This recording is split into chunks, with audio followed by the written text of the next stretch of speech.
বিশ্বকাপের আগেই আবারও দুটি হাই ভোল্টেজ ম্যাচে মাঠে নামছে বিশ্ব চ্যাম্পিয়ন আর্জেন্টিনা। বিশ্বকাপের মহাযজ্ঞ শুরু হতে আর মাত্র কয়েকটা দিন বাকি। ঠিক এই মুহূর্তে ফুটবল বিশ্বে আবারও আছড়ে পড়ল এক বড় খবর। বর্তমান বিশ্ব চ্যাম্পিয়ন আর্জেন্টিনা তাদের শিরোপা ধরে রাখার লড়াইয়ে নামার আগে খেলবে আরও দুটি হাই ভোল্টেজ প্রস্তুতি ম্যাচ। হন্ডুরাস এবং আইসল্যান্ড এই দুই দলের বিপক্ষে নিজেদের শেষবারের মতো ঝালিয়ে নিতে মাঠে নামছেন লিওনেল মেসির দল। কিন্তু প্রশ্ন হলো, বিশ্বকাপের ঠিক আগ মুহূর্তে কেন এই দুটি দলকে বেছে নিলেন master mind coach Lionel Scaloni? এই দুই ম্যাচ কি স্রেফ প্রীতি ম্যাচ, নাকি এর পেছনে লুকিয়ে আছে কোনো গভীর রণকৌশল? 6 জুন এবং 8 জুন এই দুই তারিখ কি নির্ধারণ করে দেবে 2026 বিশ্বকাপের আর্জেন্টিনার ভাগ্য?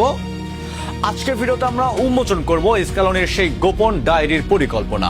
শেষ পর্যন্ত দেখুন, কারণ বিশ্ব চ্যাম্পিয়নদের আসল গেম প্ল্যান জানলে আপনি অবাক হতে বাধ্য হবেন। আর্জেন্টিনার বিশ্বকাপের যাত্রা শুরু হওয়ার আগে শেষ দুটি স্টপ 6 জুন হন্ডুরাস এবং 9 জুন আইসল্যান্ড। অনেকেই মনে করেন, কেন ব্রাজিল বা ফ্রান্সের মতো এত বড় বড় দলকে রেখে হন্ডুরাস বা আইসল্যান্ডকে বেছে নেওয়া হলো? এর পেছনে লুকিয়ে আছে বিশ্বকাপের গ্রুপ পর্বের কৌশল।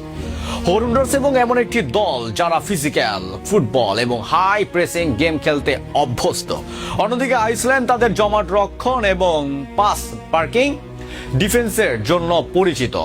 স্ক্যালোনির খুব ভালো করেই জানেন বিশ্বকাপে এমন অনেক দল আসবে যারা আর্জেন্টিনার আক্রমণ ভাগকে আটকাতে ডিফেন্সিভ দেয়াল তুলে দেবে। ঠিক সেই দেয়াল ভাঙার প্র্যাকটিস করতেই আইসল্যান্ডকে বেছে নেওয়া হলো।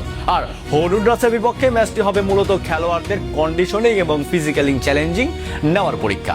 এই দুই ম্যাচে কেমন হতে যাচ্ছে আর্জেন্টিনার ফরমেশন? মাস্টার মাইন্ড স্ক্যালোনি কি তার নিয়মিত 3-4-3 ফরমেশন থাকবেন, নাকি নতুন কোনো চমক দেবেন? গুঞ্জন রয়েছে দুই ম্যাচে স্ক্যালোনির 4 বেঞ্চের শক্তি পরখ করে দেখবেন। মাঝমাঠের এনজো ফার্নান্দেজ এবং ম্যাক অ্যালিস্টারের ব্যাকআপ হিসাবে কারা থাকবেন? আক্রমণ ভাগকে লাউতারো মার্টিনেজ নাকি হুলিয়ান আলভারেজ কে শুরু করবেন বিশ্বকাপের প্রথম ম্যাচ? আর চূড়ান্ত ফয়সালা হবে এই দুই ম্যাচে। সব থেকে বড় নজর থাকবে লিওনেল মেসির ওপর। তাকে কতক্ষণ খেলানো হবে এবং ইনজুরি থেকে বাঁচিয়ে রেখে কিভাবে সেরা ছন্দ বের করে আনা যায়, সেটি হবে স্ক্যালোনির প্রধান লক্ষ্য। বিশ্বকাপের আগে কোনো ঝুঁকি নয়, বরং নিখুঁত রিদম খুঁজে পাওয়াই হলো এই ম্যাচের আসল উদ্দেশ্য। বিশ্বকাপের মতো মহা আসরে নামার আগেই খেলোয়াড়দের মধ্যে এক ধরনের মানসিক চাপ কাজ করে। স্ক্যালোনি চান সেই চাপ কাটিয়ে জয়ের অভ্যাস নিয়ে মূল টুর্নামেন্টে প্রবেশ করতে। 6 জুনের জয় আত্মবিশ্বাস বাড়াবে, আর 9 জুনের ম্যাচটি হবে ফাইনাল ড্রেস রিহার্সাল। তাছাড়া উত্তর আমেরিকার কন্ডিশন, আবহাওয়া এবং পিচের সাথে খাপ খাইয়ে নিতে এবং এই প্রস্তুতি ম্যাচগুলোর গুরুত্ব অপরিসীম।